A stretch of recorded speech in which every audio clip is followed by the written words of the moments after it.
हाय दोस्तों, एपिसोड 13 की शुरुआत में 6 साल पहले का दिखाया जाता है, जहाँ पर रन मास्टर आमिन के पास आता है। तो मास्टर आमिन कहते हैं क्या तुम्हें सजा मिली थी, जिसपे रन कहता है कि हाँ मुझे सजा मिली थी। मास्टर आमिन कहते हैं कि होम स्कूल में पढ़ना मुश्किल है, आसान नहीं है ना। तो रन कहता है कि बिल्कुल यहाँ पे पढ़ना बिल्कुल आसान नहीं है। इस पर मास्टर आमिन कहते हैं कि लेकिन मैंने सुना है कि कुछ मास्टर्स तुम्हारी बहुत तारीफ करते हैं क्योंकि तुमने अपने बाकी क्लास फेलोज से सबसे ज्यादा स्कोर किया है। इस पर रन कहता है लेकिन मैं अभी भी उतना नहीं कर सका जितना मैं करना चाहता था। मुझे डर है कि मैं कहीं आपको डिसअपॉइंट ना कर दूं। मास्टर आमिन कहते हैं कि तुम ऐसा ना कहो, तुम्हें यहाँ पे भी पढ़ते हुए ज्यादा अरसा नहीं हुआ, लेकिन उसके बावजूद भी तुम शुरू से ही अब तक काफी अच्छे हो बाकी स्टूडेंट्स की बनिस्बत। तुम सिर्फ 16 इयर्स के हो और तुमने कम्प्लीटली सीख लिया कि हिप्नोटाइज कैसे किया जाता है। मेरे लिए तुम बहुत ज्यादा टैलेंटेड हो। इस पर रन बहुत सहमे से लहजे में मास्टर आमिन का शुक्रिया अदा करता है। थोड़ी देर बाद वहाँ पर रन के डैड आ जाते हैं, जो कि मास्टर आमिन से कह रहे होते हैं कि वो ड्रिंक कहाँ जो हमें लेडी राटा ने दी थी। तो रन अपने डैड को देखकर उनसे कहता है कि आप यहाँ पे क्या कर रहे हैं। तो उसका डैड कहता है कि रन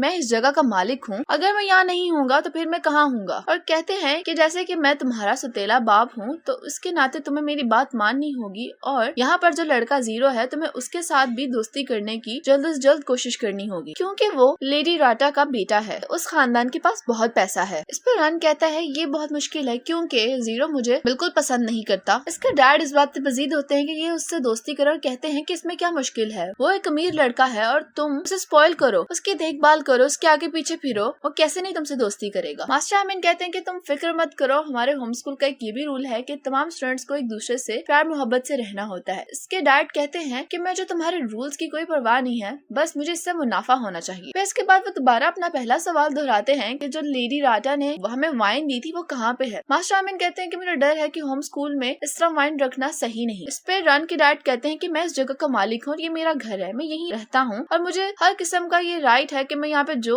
मर्जी करूँ। तो इस पे मास्टर आमिन कहते हैं कि वो मेरे ऑफिस में पड़ी है और जवाब मिलने के बाद यहाँ से चले जाते हैं। इसके बाद प्रेजेंट टाइम दिखाया जाता है, जहाँ पर मैकी, व्हाइट, नाई और तिब्बत ये प्लान कर रहे होते हैं कि अब आखिर इनको आगे क्या करना चाहिए ताकि ये लोग मास्टर के प्लान तक पहुँचे। तो तिब्बत कहता है कि हमें फिलहाल तो कुछ नहीं करना चाहिए, हमें वैसे प्रिटेंड करना चाहिए जैसे हमें कुछ मालूम ही नहीं और सब पे नजर रखनी चाहिए। नाई कहता है लेकिन इस दफा ये कोई छोटी बात नहीं, मुझे डर है कि हम में से अगर कोई सुबह उठे और कोई गायब हो तो फिर हम क्या करेंगे, हमें कोई ना कोई तो क्लू ढूंढना ही होगा कि आखिर मास्टर्स प्लान क्या कर रहे हैं। व्हाइट नाई की बात से एग्री करती है। व्हाइट कहती है कि आखिर वो लोग ऐसा कर क्यों रहे हैं। मैकी कहती है क्या पता वो हमें इस सब पे यकीन दिलवाने की कोशिश कर रहे हैं वो जो कर रहे हैं। तो इस पर तिब्बत कहता है कि मुझे लगता है कि शायद ये सही भी है। नाई कहता है कि कभी कभी मुझे लगता है कि वो जो कह रहे हैं वो सही है, लेकिन जब मैं उनके एक्शंस देखता हूँ, उनका बिहेवियर देखता हूँ तो मुझे वो कहीं से भी ठीक नहीं लगते। मैकी कहती है लेकिन हम इस चीज से कभी भी एग्री नहीं करेंगे जो मास्टर आमिन इस वक्त प्लान कर रहे हैं, और मुझे लगता है यही वजह है कि अभी तक रन को इन्होंने छुपा कर रखा हुआ है। इसके बाद रन जहाँ पर लॉकड अप होता है वहाँ पर मास्टर पेपॉन इसके पास आके बैठी होती हैं। रन इससे कहता है क्या मैं आपसे पूछ सकता हूँ कि आपने अपना इरादा क्यों बदला, आप मेरी मदद क्यों करना चाहती हैं। मास्टर पेपॉन कहती है वो इसलिए क्योंकि मास्टर आमिन अब पहले जैसे नहीं रहे, वो बदल गए हैं। रन कहता है कि आपको इस बात का अंदाजा अब हुआ है, मुझे तो उसी दिन हो गया था जब मास्टर आमिन ने मुझे मेरे अडॉप्टिव डैड को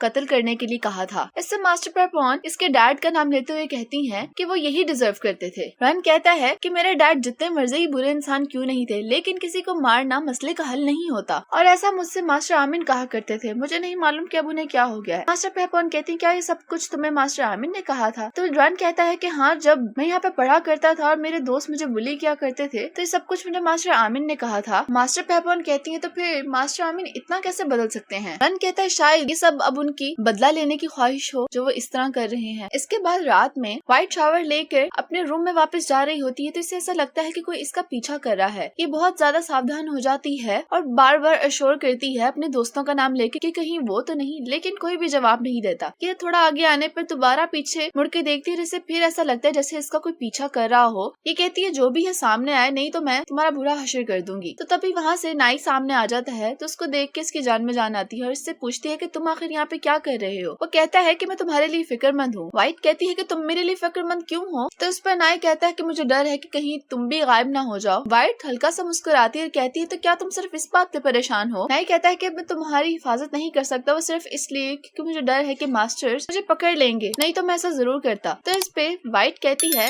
तो फिर मैकी, तिब्बत, हैंगुंग, फ्लैंग, मैक और मॉक, इनका क्या, तुम इनके लिए फिक्रमंद नहीं हो। नाई कहता है कि मैं अपने आप की डुप्लीकेट तो नहीं निकाल सकता, तो इसीलिए मैं उसी शख्स प्रोजेक्ट्स के लिए परेशान होगा जिसकी मैं सबसे ज्यादा परवाह करता हूँ। तो इस पे व्हाइट कहती है कि दोबारा कभी इस तरह से मेरा पीछा मत करना। अगर तुम्हें मुझसे कोई बात करनी है या मेरे साथ वॉक करनी है, बस फ्रैंकली आके मुझे बता देना, लेकिन ऐसा मत करना। इसके बाद नाई अपना हाथ व्हाइट की तरफ बढ़ाता है तो इसके एक हाथ में टॉवल होता है और एक हाथ में लैंप होता है। इसको समझ नहीं आती तो अपना हाथ भी आगे बढ़ा देती है, कहती है क्या हमें इस तरह से हाथ पकड़ने चाहिए। तो इस पे नाई हंसता है, कहता है कि मैं तुमसे तुम्हारा हाथ नहीं बल्कि लैंप मांग रहा हूँ, मैं वो तुम्हारे लिए पकड़ लेता हूँ। इस पे व्हाइट कहती है कि अच्छा तुम काफी जेंटलमैन हो, ये तो मुझे पहले ख्याल ही नहीं आया। और इसके बाद ये दोनों वहाँ से चले जाते हैं। दूसरी तरफ मैकी और तिब्बत मास्टर्स को ढूंढ रहे होते हैं। ये लोग इर्द गिर्द देखते हैं लेकिन इन्हें कहीं पे मास्टर नजर नहीं आते। तो तिब्बत कहता है कि मुझे लगता है वो लोग जंगल में चले गए हैं, क्या हमें उनके पीछे जाना चाहिए। मैगी कहती है कि नहीं, ये अच्छा आइडिया नहीं है, अगर हम उनके पीछे गए तो वो हमें पकड़ लेंगे, लेकिन यही हमारा चांस है मास्टर आमीन के कमरे में जाने का। ये दोनों मास्टर आमीन के रूम में आ जाते हैं। तिब्बत कहता है हम यहाँ पे ढूंढेंगे क्या। मैगी कहती है शायद हमें यहाँ से क्लू मिल जाए रन तक पहुँचने का। तो तिब्बत कहता है कि यहाँ पे कैसे, तुम्हारा कहने का क्या मतलब है कि यहाँ पे कोई सीक्रेट डोर है। तो इस पे मैगी कहती है कि होम स्कूल है, यहाँ पे कुछ भी मुमकिन है। ये लोग बुक शेल्फ में बुक्स को हिला जुला कर देख रहे होते हैं कि थोड़ी देर बाद तिब्बत रुकता है और मैगी को कहता है कि मुझे लगता है कि मुझे रास्ता मिल गया है। ये एक बुक पुल करता है और तभी ये बुक शेल्फ थोड़ी सी मूव होती है और ये कहता है कि मुझे लगता है कि तुम्हारा भाई यहीं पे है, तुम्हें जल्दी से अंदर जाना होगा। लेकिन तभी मास्टर आमीन आ जाते हैं और कहते हैं कि तुम दोनों मेरे कमरे में आखिर क्या कर रहे हो। और जो नीचे रन बेसमेंट में होता है उसे सारी आवाजें जा रही होती हैं और इसे मालूम हो जाता है कि इसकी बहन ही है ऊपर। मास्टर आमीन दोनों पे बहुत गुस्सा करते हैं, कहते हैं कि ये रूल्स की खिलाफ वर्जी है। लेकिन मैगी बहुत ही हिम्मत से सवाल करती है, कहती है कि इसके पीछे क्या है। मास्टर आमीन कहते हैं तुम्हें उसके जानने की जरूरत नहीं और कहते हैं कि तुम दोनों अभी यहाँ से निकल जाओ। मैगी कहती है कि आपने यहीं पे रन को छुपा के रखा हुआ है। इस पे मास्टर आमीन इस पे चिल्लाते हैं, कहते हैं कि मैंने कहा है कि तुम दोनों यहाँ से दफा हो जाओ। तो इस पे तिब्बत कहता है कि हमें माफ करिएगा कि हम ऐसे चोरी छुपे आपके कमरे में आए, आप हमें जैसे चाहे सजा देना चाहते हैं हम दे सकते हैं, लेकिन आप प्लीज हमें सच्चाई बताएं कि आखिर इसके पीछे क्या है। मास्टर आमीन कहते हैं कि सच्चाई ये है कि इधर कुछ भी नहीं है सिवाय तुम्हारे अडॉप्टिव डैड का ये एक सीक्रेट रूम है। मैगी कहती है कि मेरे डैड, उनका यहाँ पे क्या काम। तो मास्टर आमीन कहते हैं कि ये जगह तुम्हारे डैड की है, ये सारा होम स्कूल उनका है और तुम्हारे डैड ही होम स्कूल के ऑनर हैं। अगले सुबह फेंगुंग, फैंग, तिब्बत, नाई और वाइट जंगल में होते हैं। फैंग वाइट को कह रही होती है कि आखिर मैगी और तिब्बत ने क्या किया है जो उन्हें सजा मिल रही है। नाई कहता है कि मैं भी क्यूरियस हूँ लेकिन मुझे नहीं मालूम कि आखिर उन दोनों ने क्या किया है। फ्लैंग कहती क्या पता उन्होंने मास्टर्स का पीछा किया हो। और नाई को अफसोस हो रहा होता है, वो खुद से कह रहा होता है कि तिब्बत को मुझे भी साथ लेके जाने का पूछना चाहिए था, वो मेरे बगैर ही चला गया। इसके बाद तिब्बत और मैगी को दिखाया जाता है वो उसी दरख्त के नीचे बैठे होते हैं। मैगी हेडमास्टर से कहती है कि हमें यहाँ पर कितनी देर तक बैठे रहना पड़ेगा। मास्टर कहते हैं जब तक तुम लोग अपनी गलती का एहसास नहीं हो जाएगा। तिब्बत कहता है हमने तो कोई गलती नहीं की, हम तो सिर्फ सच्चाई जानना चाह रहे थे। हेडमास्टर कहती हैं कि जैसे पहले भी मास्टर आमिर ने कहा था कि अभी टाइम नहीं आया कि तुम लोग सच्चाई जानो, तो इसका मतलब यही हुआ कि तुम लोग अभी उस सच्चाई को फेस करने के लिए तैयार नहीं हो। मैगी कहती है कि आप लोग कैसे कह सकते हैं कि हम लोग तैयार हैं या नहीं। हेडमास्टर कहती है मुझे तुम्हारे सवाल का जवाब देने की जरूरत नहीं है, तुम यहाँ पर बैठकर अपनी गलती पर रिफ्लेक्ट कर रही हो। तिब्बत कहता है ऐसा लगता है कि आपको मास्टर आमिर पे बहुत ज्यादा भरोसा है, वो जैसा भी आपको कहते हैं आप उनके ऑर्डर को वैसे ही फॉलो करती हैं, क्या आपने कभी उनसे कोई सवाल नहीं किया। हेडमास्टर कहती है कि तुम लोग मास्टर आमिर को उस तरह से नहीं जानते जिस तरह मैं जानती हूँ और वो तुम्हारे अडॉप्टिव डैड वुडन से कई गुना बेहतर है। मैगी कहती है कि मेरे डैड और मास्टर आमिर ने ये स्कूल कैसे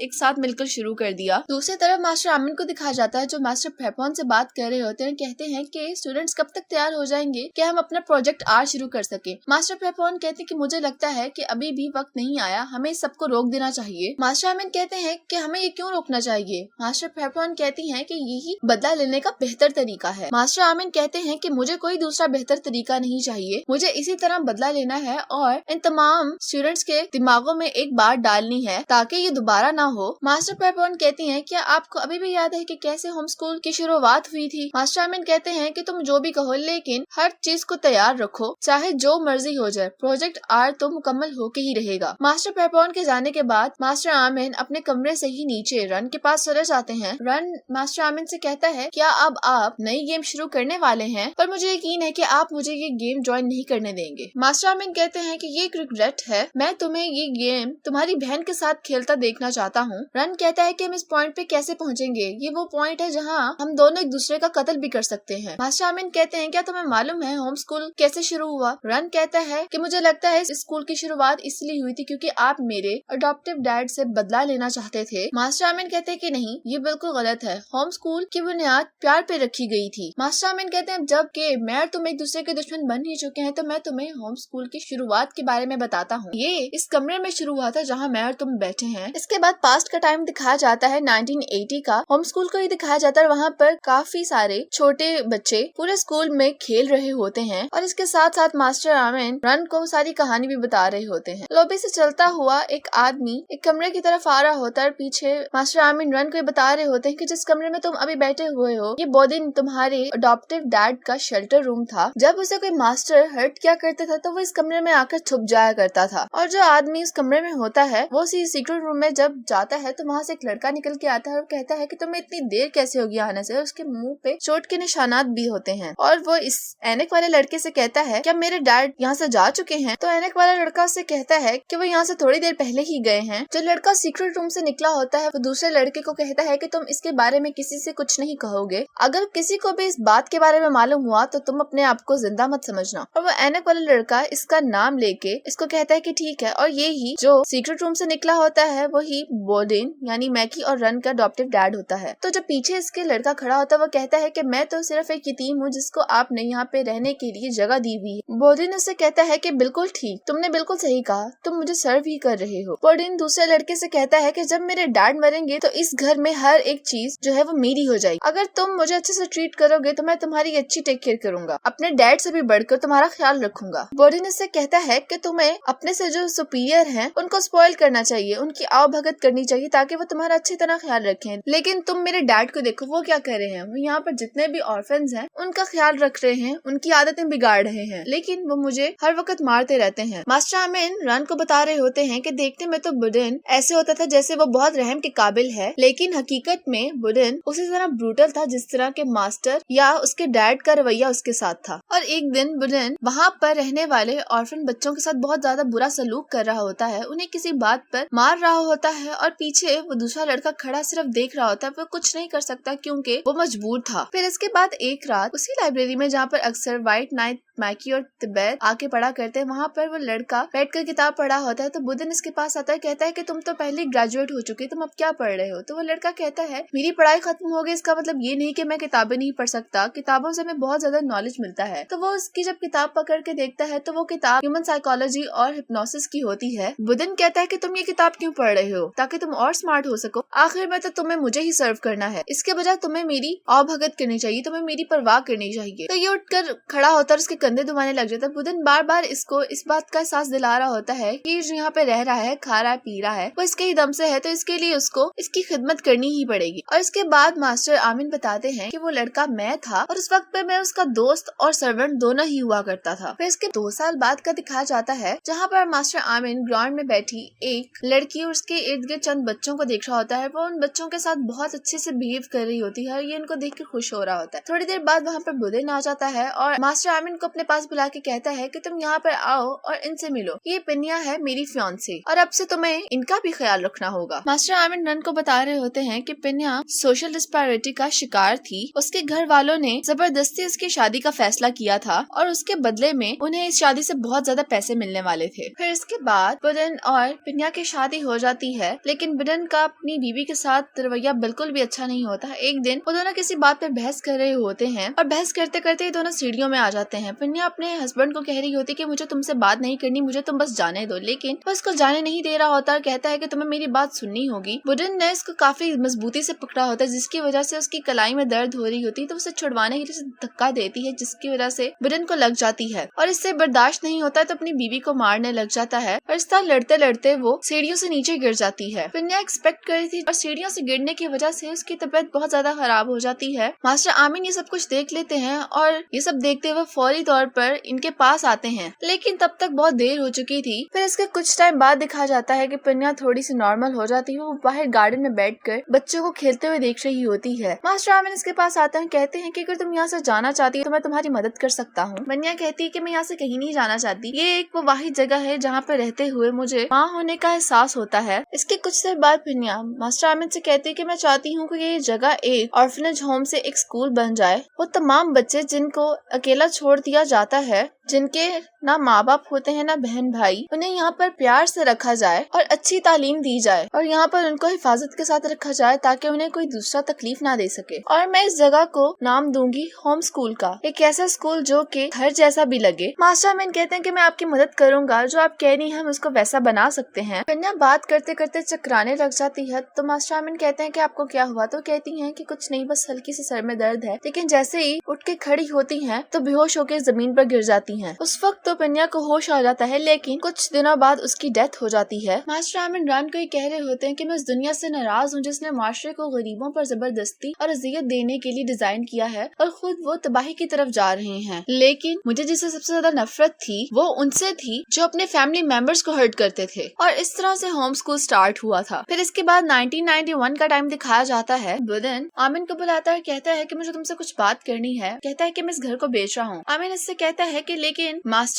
ऐसे नहीं चाहते थे। तो बुदन कहता है कि डैड तो मर चुके हैं, अब मैं नहीं चाहता कि मैं इस ऑर्फनेज होम को मजीद आगे तक लेके चलूं। मैं इससे कोई पैसा नहीं कमा सकता और मेरे पास इसको इस तरह से रखना मेरे लिए नुकसान का बाइस है। आमिन कहता है कि लेकिन ये घर आपका और पिन्या का है। बुदन कहता तो क्या हुआ, ये घर ही है और अब से तुम भी अगर मेरे साथ रहना चाहते हो तो रहो और अगर नहीं रहना चाहते तुम जा सकते हो। लेकिन अगर तुम्हें कोई चीज चाहिए हुई तो मुझे बताना, मैं तुम्हारी मदद करूंगा। मैं जानता हूँ तुम्हारे पास पैसे नहीं है। आमिन कहता है कि अगर हम इस जगह को स्कूल में बदल दें तो कैसा होगा, अबंडन बच्चों के लिए एक स्कूल बना लेते हैं। बुदन कहता है कि मैं एक बिजनेसमैन हूँ, मैं वो काम नहीं कर सकता जिससे मुझे पैसा ना मिले। आमिन कहता है तो फिर क्यों ना हम इसको एक स्पेशल स्कूल बनाएं उन ट्रबलसम बच्चों के लिए जो कि अमीर घरानों से हों। ये उन बच्चों के लिए स्कूल होगा जिनके माँ बाप अपने बच्चों को खुद से दूर रखना चाहते होंगे और अपने उन बिगड़े हुए बच्चों को स्कूल में भेजने के लिए वो हमें भारी फीसें अदा करेंगे। बुदन को इसका आइडिया अच्छा लग रहा होता है, कहता है कि आगे बताओ। तो आमिन कहता है कि हम इस जगह को एक बोर्डिंग स्कूल में बदल देंगे और हमारे पास आने वाले बच्चों का ध्यान रखेंगे और उनको एक स्पेशल करिकुलम पढ़ाएंगे और हम उनको नए स्टूडेंट्स में तब्दील कर देंगे जैसे उनके पेरेंट्स चाहते होंगे। बुदन कहता है कि हम ऐसा कैसे कर सकते हैं। आमिन कहता है कि मैं हिप्नोथेरेपी यूज करूंगा, मैं दोनों उनके बिहेवियर्स और माइंडसेट्स को बदल दूंगा। बुदन को ये आइडिया अच्छा लग रहा होता है, वो कहता है क्या तुम ऐसा कर सकते हो। आमिन कहता है कि मैं ऐसा कर सकता हूँ, मैं इसको बहुत सक्सेसफुल बनाऊंगा और जितना अभी तुम्हारे पास पैसा है मैं उससे तुम्हें कई ज्यादा अमीर बना दूंगा। बुदन को ये बात अच्छी लगती है और वो इससे डील कर लेता है। मास्टर आमिन पीछे रन को ये बता रहे होते हैं कि बुदन कभी मेरे मकसद को नहीं समझ सका कि होम स्कूल को असल में बनाने का मकसद उस रियल वर्ल्ड से बदला लेना था जो कि सोसाइटी में अनइक्वालिटी पैदा करते हैं, क्योंकि जो खुद मास्टर आमिन और पन्या के साथ हुआ था वो उनको बहुत अनफेयर लगता था और सिर्फ पन्या की खातिर ही उन्होंने होम स्कूल बनाने का फैसला किया था। और फिर इसके बाद मैंने काफी एक्सपेरिमेंट्स किए न्यू करिकुलम्स बनाने के लिए और अब तुम जो देख रहे हो होम स्कूल कितना सक्सेसफुल है मेरे इस प्लान पे। रन कहता है कि मेरे अडॉप्टिव डैड ने मुझे उस औरत पिन्या की वजह से अडॉप्ट किया था। तो